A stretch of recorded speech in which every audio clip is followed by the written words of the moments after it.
اور یہاں تک کہ فرعون نے ان لوگوں کو ایسی غلامی میں کہ ان کے بچوں کو قتل کیا اور ان کی عورتوں کو لونڈی بنا کے رکھا،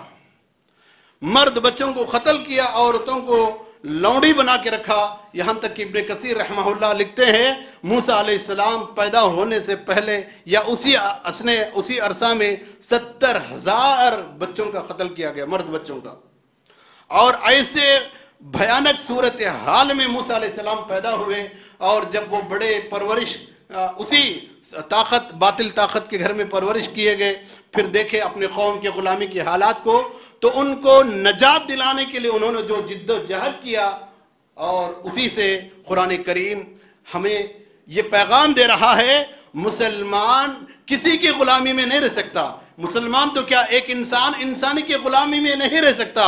اور تمام کائنات کو پیدا کرنے والا، تمام کائنات کو بنانے والا رب العالمین کے غلامی میں تمام انسانیت رہنا چاہیے۔ لیکن انسان کو غلام بنانے کا جو رواج، اس کو ختم کرنے کے لیے انبیاء علیہ السلام نے جد و جہد کیا۔ اس کے بعد اسی کو جناب محمد رسول اللہ صلی اللہ علیہ وسلم نے کو بھی اللہ نے حکم دیتے ہوئے، جہاں لوگ غلامی کی طرح رکھنا چاہتے تھے، اور اس عرب معاشرے کے بہت سارے حالات ہم کئی مرتبہ سن چکے ہیں مختلف بیانات میں اور تقاریر میں، کہ وہاں غلامی کا نظام کیسا تھا۔ ان کے لیے کوئی حق نہیں رہتا تھا، ان کے لیے کوئی حق نہیں رہتا تھا، اور نہ کھانے پینے کی کوئی آزادی، نہ بات کرنے کی کوئی آزادی، نہ کوئی اپنا اختیار ہوتا تھا، اور گویا کہ انہیں زنجیروں میں جکڑا ہوئے رہنا پڑتا تھا۔ اور ایسے لوگوں کو غلامی سے آزاد دلانے کے لیے اللہ نے رسول رحمت صلی اللہ علیہ وسلم کو مبعوث کیا۔ اسی لیے اللہ نے کہا وَأَغْلَالَ الَّتِي كَانَتْ عَلَيْهِمْ، اے نبی آپ لوگوں کے جو توق لوگوں کے اوپر زبردستی جو پہنائے گئے جو غلامی کا، اس کو آپ نکالنے والے ہیں۔ نبی کا مقام کیا ہے؟ لوگوں کو غلامی سے آزاد دلانے والے ہیں۔ اس کے لیے نبی صلی اللہ علیہ وسلم نے ابھارا۔ چنانچہ آپ اگر بہت سارے دعاؤں کی فضیلتیں یا بہت سارے اسلامی احکام معاملات میں کچھ اگر غلطی ہو جائے تو اس کی کفارہ کی جو صورت میں اللہ کے رسول صلی اللہ علیہ وسلم جو ہمیں اس کی کفارہ کی صورت جو بتلاتے ہیں، اس کی شکل جو بتلاتے ہیں، غلامیوں کو آزاد کرانا۔ جیسے کہ لا الہ الا اللہ وحدہ لا شریک لہ لہ الملک ولہ الحمد وہو علی کل شیء قدیر، اس دعا کو جو بندہ صبح پڑھتا ہے گویا کہ اسے 4 غلاموں کو آزاد کرانے کے ثواب ملے گا۔ غلام کو آزاد کرانا معمولی بات نہیں، پیسوں سے اور طاقت جس نے غلام بنا کے رکھا ہے مالک، اس کے ساتھ ٹکر لینے کی بات ہے، اسی بہت بڑی جد و جہد کی بات ہے۔ تو ایسے حالات میں اللہ کے رسول صلی اللہ علیہ وسلم عوام کو ابھارنے کے لیے، عوام کے اندر ایک جوش، عوام کے اندر ان کے اندر ایک جوش پیدا ہونے کے لیے اس طرح ابھارتے تھے کہ غلام کو آزاد کیا جائے۔ اگر کسی سے روزے کی حالت میں کچھ غلطی ہو جائے تو غلام کو آزاد کرے، روزے کی حالت میں اگر وہ اپنے بیوی سے ہمبستری کرے تو وہ غلام کو آزاد کرے۔ اس طرح کے جو معاملات احادیث کے ذریعے ہم کو ملتے ہیں تاریخ میں، اور اللہ کے رسول صلی اللہ علیہ وسلم کتنے غلاموں کو آزاد کیے ہیں، اللہ اکبر۔ قرآن کریم نے ان کے شان نزول کو ذکر کیا، وَمِنَ النَّاسِ مَن يَشْتَرِي نَفْسَهُ ابْتِغَاءَ مَرْضَاتِ اللَّهِ، اللہ کے بندوں میں کچھ ایسے بھی چہتے ہوئے بندے ہیں جن سے اللہ نے راضی ہوا۔ اور وہ کون بندے ہیں؟ ابن کثیر رحمہ اللہ اس آیت کے تفسیر سورہ بقرہ آیت نمبر 207 کی تفسیر میں لکھتے ہیں، وہ صہیب رومی ہے، وہ بلال حبشی ہے، وہ مصعب بن عمیر، وہ اسی طرح وہ خباب بن عارت ہے، اور ایسے غلام جو عمار، یاسر، سمیہ، ایسے لوگ تھے جنہوں نے غلامی کی زندگی، جنہوں نے کوئی آزادی نہیں تھا ان کے پاس، ایسے لوگوں کو اسلام نے آزاد کروا کر، جناب رسول اللہ صلی اللہ علیہ وسلم نے آزاد کروا کر بعد میں آنے والے امت کو پیغام دیا کہ مسلمان انسان کسی کی غلامی میں نہیں رہ سکتا، بالخصوص مسلمان، کیونکہ پیدا کرنے والا رب ہے، سارے بندے اسی کے ہیں اور سارے لوگ اسی کی طرف لوٹ کر جانا ہے، اسی کی غلامی چلے گی، یعنی رب العالمین کی بندگی چلے گی۔ جیسے ہم جانتے ہیں عبد یعنی غلام، اللہ کا بندہ اور اللہ کی بات کو ماننے والا، اللہ کے مطابق چلنے والا، ایسا بندہ انسانوں کی غلامی نہیں کر سکتے۔ اب کیا ہوا؟ دھیرے دھیرے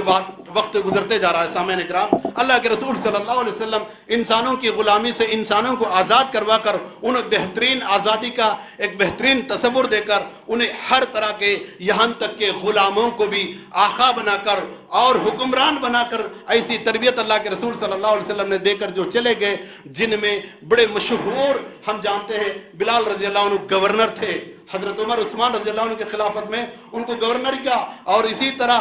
سلمان فارسی جو مجوسی کی گھروں میں پیدا ہوئے اور اسلام کے تلاش میں جب نکلے تو وہ بھی غلامی کے شکنجے میں جکڑے گئے، لیکن جب انہیں آزادی ملی اس کے بعد اللہ کے رسول کی صحبت میں جو تربیت ملی اس تربیت کا نتیجہ تھا عثمان اور علی رضی اللہ عنہ کے دور میں وہ بھی گورنر بنائے گئے۔ اس طرح اللہ کے رسول بے شمار صحابہ اکرام کو جو کہ غلامی کی زندگی گزارنے والے ان لوگوں کو تربیت دے کر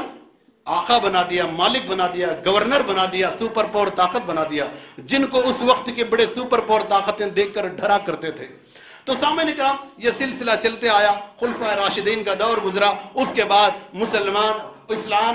مسلمانوں کی فتوحات ہوتے گئے، پورے اسلام مدینہ سے باہر نکلتے ہوئے پورے عالم میں چھاتے ہوئے ہندوستان میں بھی داخل ہوا، اور اس کا ایک الگ داستان ہے۔ ہندوستان میں تو اسلام اللہ کے رسول کے زمانے میں آیا، اور پھر اس کے بعد محمد بن قاسم جو کہ یہاں ظلم ہو رہا تھا سن 92 ہجری میں محمد بن قاسم اس ملک جو متحدہ ہندوستان جس میں بنگلہ دیش اور پاکستان افغانستان کا لگ بھگ آدھا سے زیادہ حصہ اس متحدہ ہندوستان میں شامل تھا، یہ سارا کا سارا اس ملک میں محمد بن قاسم نے یہاں کا جو ظلم کرنے والا ایک راجہ داہر تھا اس کے ظلم سے عوام کو نجات دینے کے لیے، اور محمد بن قاسم نے 12,000 سپاہیوں کو لے کر لشکر کو لے کر حجاج بن یوسف کی جو ان کی حکم سے یہاں آئے اور عوام کو اس ظالم بادشاہ کی غلامی سے عوام کو نجات دے کر اور انہیں بہترین حقوق دے کر وہ یہاں سے کچھ دنوں کے بعد چلے گئے۔ پھر اس کے بعد مسلمان حکمران کے یہاں آتے گئے، فتوحات حاصل ہوتے گئے، لیکن مسلمان حکمراں جب یہاں آ گئے تو یہاں کے ہی باشندے رہے، اور یہاں کی اکثریت عوام جو ہے ان حکمران مسلمانوں کی اور ان کی تربیت اور ان کی اخلاق، ان کا ایمان، ان کا کردار کو دیکھ کر یہاں کی اکثریت عوام اسلام قبول کرنے والے بنے، جن میں ہمارے باپ و دادا، ہمارے آب و اجداد شامل ہیں۔ انہی کا قربانیوں کا نتیجہ، انہی کا دعوت و تبلیغ اور ان کے اخلاق کا نتیجہ تھا ہمارے آب و اجداد اسلام قبول کیے، ورنہ ہم آج گائے کا پیشاب پینے والے اور مندروں کے سامنے گھنٹیاں بجانے والے ہوتے تھے، ان لوگوں کی قربانیوں کا نتیجہ تھا۔ اب دھیرے دھیرے حالات ایسے ہو گئے، مسلمان مستحکم بنے، اور چیدہ اور یہاں مسلمان حکمراں آنے سے پہلے یہاں الگ الگ راجاؤں کا اور یہاں الگ الگ لوگوں کی حکومتیں تھی، جس کو لگ بھگ 500 سے زائد الگ الگ جو حلقوں میں بٹے ہوئے تھے، اور ان سارے چیزوں کو، ان سارے حلقوں کو متحد بنا کر کنیا کماری سے لے کر کشمیر نہیں بلکہ کابل تک، کابل کیا ہے؟ افغانستان کی کیپٹل سٹی ہے، کنیا کماری سے لے کر کابل تک مسلمان ایک زبردست حکمران اکھنڈ بھارت قائم کر کے عوام کو ایسا انصاف دیا، عوام کے ساتھ ایک ایسا سلوک بہترین پیش کیے کہ ان کے دور حکومت میں بھی عوام ذوق در ذوق اسلام قبول کیے۔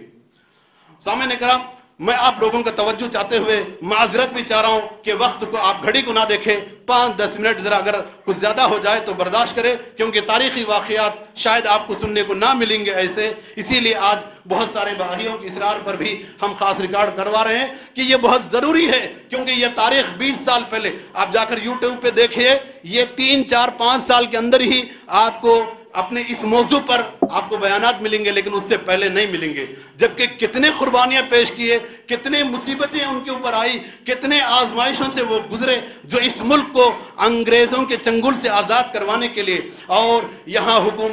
زبردست حکومت مسلمانوں کی چل رہی تھی۔ سن 1600 عیسوی میں، تاریخوں کو اچھی طرح یاد رکھیے، سن 1600 عیسوی میں پورچگل کے لوگ یہاں تجارت کے خاطر، اس سے پہلے واسکو ڈی گاما نامی ایک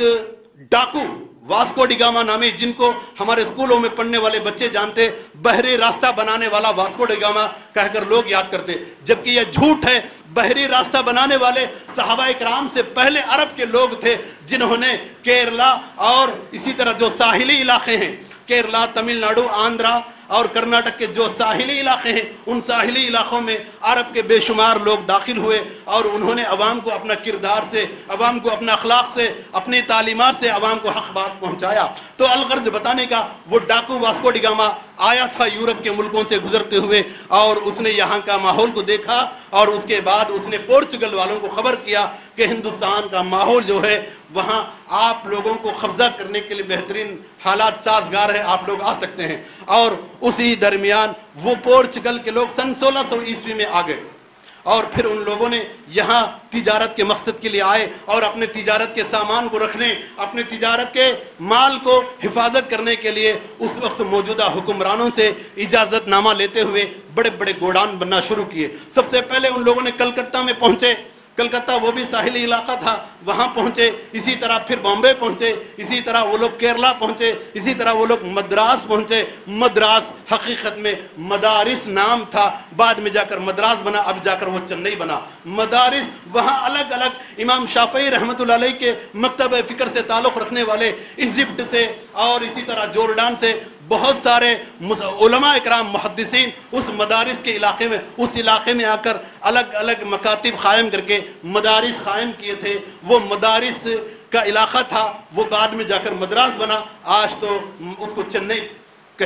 کر دیے۔ اور اسی طرح تھانہ علاقہ جو بمبئی سے قریب تھا، وہاں حضرت عمر فاروق رضی اللہ عنہ کے دور میں ہی صحابہ اکرام آ چکے تھے، اور عثمان کے دور میں رضی اللہ عنہ کے دور میں صحابہ اکرام آ چکے تھے۔ وہاں مسلمان دھیرے دھیرے وہاں کی آبادی بڑھتے بڑھتے وہاں بھی ساحلی علاقوں میں مسلمان زبردست، اور ملا لوگ یعنی کشتیاں چلا کر، اور اسی طرح مچھیوں کی پکڑنا، مچھوارے وغیرہ، یہ پورا پیشہ مسلمانوں کے ہاتھ میں تھا، یہ پورا پیشہ مسلمانوں کے ہاتھ میں تھا۔ دھیرے دھیرے جب انگریزوں نے آیا، مسلمانوں کی معاشی حالات کو، کمزوری کو دیکھتے ہوئے، رشوتیں دیتے ہوئے مسلمانوں کے بعض لوگوں کو اپنے قبضے میں لے لیا، جیسے کہ وہ لوگ ان کے ہاتھوں میں ذلی آ گئے جو رسول اللہ صلی اللہ علیہ وسلم کے ساتھ بغض رکھتے ہیں، خاص کر ابو بکر، عمر اور اما عائشہ رضی اللہ عنہ کے ساتھ بغض، نفرت رکھتے ہیں، یعنی وہ طبقہ جو حالانکہ وہ مسلمان تو کہلاتے ہیں، اور وہ طبقہ شیعہ کا طبقہ جو ان کے چنگل میں آ گئے اور ان لوگوں کو اپنے ہاتھ میں لے لیا۔ پھر وہ انگریز اپنے سازشوں کو ایسا بھجا کر نوبت یہاں تک لائے، خاص طور پر کلکتہ کے علاقے میں علی وردی خان کا جو حکومت تھی، جو کہ نواب سراج الدولہ کے نانا تھے، اور ان کو اپنے ماتحت میں لے کر بڑے بڑے گوڈان بنوایا، اور وہاں رشوتیں دیے، جو کہ علی وردی خان کے جو ان کی فوج میں رہنے والے یا ان کے ماتحت میں رہنے والے جو ان کے منسٹر جو ہوتے تھے، ان کو رشوتیں دے کر اور ان کو اپنے باتوں میں لا کر بڑے بڑے تجارت کے مرکز بنا دیے۔ نتیجہ یہ ہوا، تجارت کے مرکز میں دھیرے دھیرے ہتھیار کو بھی لانا شروع کیا، ہتھیاروں کو بھی بنانا، جبکہ یہاں مسلم بادشاہیں مختلف قسم کے ہتھیاریں بناتے تھے، لیکن ان لوگوں نے اپنا ٹیکنالوجی دکھا کر اور راستے ڈال کر، ریل کے راستے یعنی ٹرین کے راستے ڈال کر، ریل پٹریاں ڈال کر، روڈ کے راستے ڈال کر، ہاسپٹل کے سہولتیں کھول کر عوام کو ایسا شوشہ دلا دیا، عوام کو ایسے اپنے قبضے میں لے لیا کہ یہ ہمارے بھلا چاہنے والے ہیں، جبکہ ان کا مقصد کیا تھا؟ دھیرے دھیرے اس ملک میں حکومت کو قائم کیا جائے۔ لیکن نواب سراج الدولہ جیسے ہی علی وردی خان کی جو حکومت تھی، ان کے انتقال کے بعد ان کے نواسے سراج الدولہ کے ہاتھ میں آیا، اور اس وقت میر جعفر، اور اس نے جو کہ نواب سراج الدولہ کا ایک منسٹر تھا، شیعہ تھا، اس خبیث نے نواب سراج الدولہ کو نقصان پہنچانے کے خاطر انگریزوں سے رشوت لے کر اور مختلف تیاریاں کر کے سن 1754 عیسوی میں، سن 1754 عیسوی میں 1754 میں انہوں نے انگریزوں کے ساتھ ایک ایسا جنگ کا ماحول پیدا کیا کہ نواب سراج الدولہ یہ حالات کو پہلے سے ہی بھانپ لیے تھے، اور یہاں تک کہ ان کے ساتھ جنگ کا ماحول پیدا ہوا، اور سن 1754 میں جنگ ہوا، اس جنگ میں ہارنا ہوا۔ پھر سن 1757 میں 57 میں اسی خبیث میر جعفر کی سازش کے تحت انگریزوں نے نواب سراج الدولہ کی حکومت کو ختم کیا، ان کو قتل کیا۔ پھر اس موقع پر اس کرناٹک کے میسور کے علاقے میں فتح علی خان کے جو کہ فتح علی خان جن کا اصل نام فتح علی خان ہے، اور لقب اور معروف ٹیپو سلطان کے نام سے ہوئے، جن کو بہت سارے لوگ تو جانتے، ان کے والد حیدر علی کا حکومت تھا، سن 17 صدی کا عیسوی تھا، اور اس موقع پر انہوں نے بھانپ لیا، لیکن وہ قوم، انگریز قوم، ادھر سے کلکتہ سے ہوتے ہوئے، بہار سے ہوتے ہوئے، اڑیسہ سے ہوتے ہوئے وہ جنوب میں کرناٹک میں بھی داخل ہو چکے۔ اسی طرح وہ کرناٹک سے پھر آندھرا کے علاقوں میں اور مختلف علاقوں میں چھا گئے، گویا کہ